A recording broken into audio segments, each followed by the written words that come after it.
अधूरे ज्ञान के साथ कभी आगे ना बढ़े।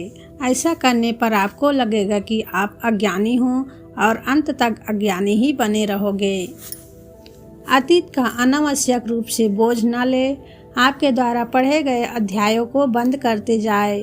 बार बार वापस जाने की जरूरत भी नहीं है। अज्ञानी बने रहना अच्छा है। कम से कम अज्ञान तो आपका होता है, ये प्रमाणिक है। यही सच और ईमानदारी है। अधिक से अधिक भोले, हम ज्ञानी और बच्चों की तरह बनो, क्योंकि जीवन को मजे के रूप में लीजिए, क्योंकि वास्तविकता में यही जीवन है। आपका पूरा विचार अपने बारे में दूसरों से लिया गया उधार है। यह उन लोगों से उधार लिया गया है जिन्हें अपने बारे में खुद पता नहीं है। एक ही पाप है इस दुनिया में, किसी दूसरे की स्वतंत्रता को छीनना, क्योंकि दूसरे को बदलना राजनीति है और खुद को बदलना धर्म है। जिंदगी एक ही बार मिलती है तो इसका पूरा आनंद क्यों न ले। निराशा से बाहर आए और जिंदगी के हर एक पल को खुशी से व्यतीत करे। श्रद्धा मूल्यवान है। पत्थर पर है या परमात्मा, यह गौड़ है। पत्थर पर भी हो सकती है, तब पत्थर भी परमात्मा का काम देने लगता है। कहते हैं कूदने से पहले 2 बार सोचो। मैं कहता हूँ पहले कूदो, फिर जितना चाहे उतना सोचो। मैं किसी से बेहतर करूँ, क्या फर्क पड़ता है। मैं किसी का बेहतर करूँ, बहुत फर्क पड़ता है। जीवन त्रासदी नहीं है, ये एक हास्य है। जिंदा रहने का मतलब है कि हास्य का बोध होना। सारी शिक्षा व्यर्थ है, सारे उपदेश व्यर्थ हैं, अगर वे तुम्हें अपने भीतर डूबने की कला नहीं सिखाते। सवाल यह नहीं है कि कितना सीखा जा सकता है, बल्कि सवाल ये है कि कितना भुलाया जा सकता है। यदि आप खुद अपनी कंपनी का आनंद नहीं लेते हो तो और कोई उससे आनंदित कैसे हो सकता है। मनुष्य खुद ईश्वर तक नहीं पहुंचता है, बल्कि जब वह तैयार होता है तो ईश्वर खुद उसके पास आ जाते हैं। एक गंभीर व्यक्ति कभी मासूम नहीं हो सकता और जो मासूम है वह कभी गंभीर नहीं हो सकता। परिणाम पाने के लिए आसानी से आगे बढ़ते रहो। भगवान के आदेश से ही सभी कार्य पूरे होते हैं। प्यार एक पक्षी है जिसे आज़ादी पसंद है और उसे बढ़ने के लिए पूरे आसमान की जरूरत होती है। मनुष्य अपनों और दूसरों के लिए कांटा बन सकता है और वह चाहे तो दूसरों और अपनों के लिए फूल भी बन सकता है। प्यार की सर्वश्रेष्ठ सीमा आज़ादी है। किसी भी रिश्ते के खत्म होने का प्रमुख कारण आज़ादी का नहीं होना है। यहाँ कोई भी आपके सपने को पूरा करने के लिए नहीं है। हर कोई यहाँ अपने भाग्य और हकीकत बनाने में लगा हुआ है। प्रेम की कोई भाषा नहीं होती। प्रेम का फूल मौन में खिलता है। प्रेम संगीत है, प्रेम अंतर्नाद है और प्रेम ही अनाहद नाद है। खुद का सम्मान करो, खुद से प्यार करो, क्योंकि तुम्हारे जैसा कोई व्यक्ति कभी भी नहीं हुआ और फिर कभी नहीं होगा। लोग प्यार को अंधा कहते हैं क्योंकि वह जानते ही नहीं कि प्यार क्या है। मेरी नज़र में प्यार की ही आंखें हैं, बाकी सब अंधे हैं। स्वतंत्रता जीवन की सुगंध है। यह हवा की तरह है। आप इसे नहीं देख सकते हैं, लेकिन इसे महसूस कर सकते हैं।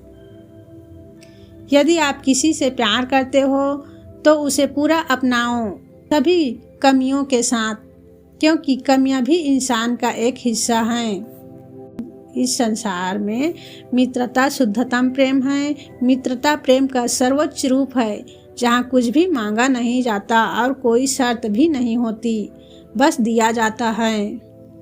अस्तित्व चाहता है कि आप जीवित रहें और अस्तित्व जानता है कि वास्तव में जीवित रहने का एकमात्र तरीका हमेशा बनने की स्थिति में रहना है। जब मैं कहता हूँ कि आप लोग देवी देवता हैं तो मेरा मतलब होता है कि आप में अनंत संभावनाएं हैं और आपकी क्षमताएं भी अनंत हैं। सच्चा प्यार खुशी बांटने जैसा ही है। ये बदले में कुछ नहीं मांगता और न ही किसी चीज़ की उम्मीद करता है। आपका विवाह राजनीतिक शासन करने का छोटा रूप है। इसमें आपके माता और पिता छोटे राजनेता होते हैं। अगर आपको कुछ बुरा करना है तो ताकत की जरूरत होती है, बल्कि अच्छे काम के लिए तो प्यार ही पर्याप्त है। स्वयं की खोज करें, नहीं तो आपको अन्य लोगों की राय पर निर्भर रहना होगा जो खुद को भी नहीं जानते हैं। जीवन में आप जो करना चाहते हैं उसे अवश्य करें। यह मत सोचे कि लोग क्या कहेंगे, क्योंकि लोग तो तब भी कुछ कहते हैं जब आप कुछ नहीं करते हो। सिर्फ आपके पाप ही आपको दुखी कर सकते हैं, जो आपको अपने आप से दूर ले जाने का प्रयास करते हैं। ऐसी चीज़ों की अनदेखी करना ही बेहतर होता है। यदि आपको बहुत बार गुस्सा आता है तो आपको गुस्से पर अधिक ध्यान देना चाहिए, जिससे गुस्सा गायब हो जाए और उसकी ऊर्जा करुणा बन जाए।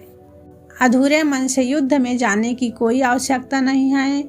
यदि आप लड़ने जा रहे हैं तो अपने पूरे दिल और आत्मा से लड़े, अन्यथा बेहतर है कि आप बिल्कुल भी ना लड़े।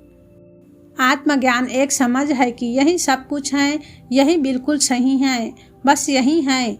आत्मज्ञान उपलब्धि नहीं है, लेकिन यह जानता है कि कुछ न कर पाना है और न ही कहीं जाना है। अगर आपको कोई फूल पसंद है तो उसे तोड़े नहीं, क्योंकि अगर आप उसे तोड़ते हैं तो वह मुरझा जाता है। इसलिए अगर आप किसी से प्यार करते हैं तो उसे वैसे ही रहने दें। असली सवाल यह है कि तुम अंदर से क्या हो। अगर तुम अंदर से गलत हो तो तुम जो भी करोगे उससे गलत ही होगा। और तुम अंदर से सही हो तो तुम जो भी करोगे वह सही ही होगा। सफाई देने में और स्पष्ट करने में अपना कीमती समय बर्बाद ना करें। लोग वही सुनते हैं जो सुनना चाहते हैं। योग एक विधि है जो हमें सपनों से बाहर लाता है। योग एक विज्ञान है जो हमें यहाँ और अभी होना सिखाता है। संसार सुंदर है क्योंकि इसे ईश्वर ने बनाया है। जो संसार को गंदा कहता है वह भगवान का तिरस्कार कर रहा है। यदि आप एक दर्पण बन सकते हैं तो आप एक ध्यानी भी बन सकते हैं।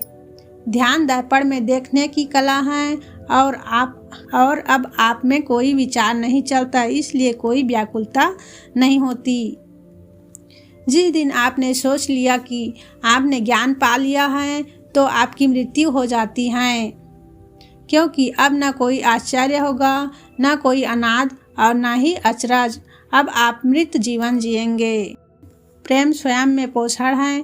भावनाएं पत्थर नहीं गुलाब के फूल समान हैं। स्वयं से प्रेम करो। सच्चा प्रेम अकेला होने में सक्षम है। प्रेम को किसी आश्रय की आवश्यकता नहीं है। प्रेम मूलतः चित्त की एक स्थिति है। बिना प्रेम के जीवन में कोई काव्य नहीं होता। दुनिया से युद्ध तभी जाएंगे जब प्रेम फिर से दुनिया में प्रवेश करेगा। प्रेम पूर्ण व्यक्ति स्वर्ग में जीता है। प्रेम करना और प्रेम की मांग करना दो अलग बातें हैं। ओशो का कहना है कि शब्द महत्वपूर्ण नहीं है, इसलिए मैं कुछ भी कह सकता हूँ। धन्यवाद दोस्तों। और ऐसे और कोर्स सुनने के लिए चैनल को सब्सक्राइब करें, वीडियो को लाइक करें, शेयर करें। मिलते हैं ऐसे ही और वीडियो में।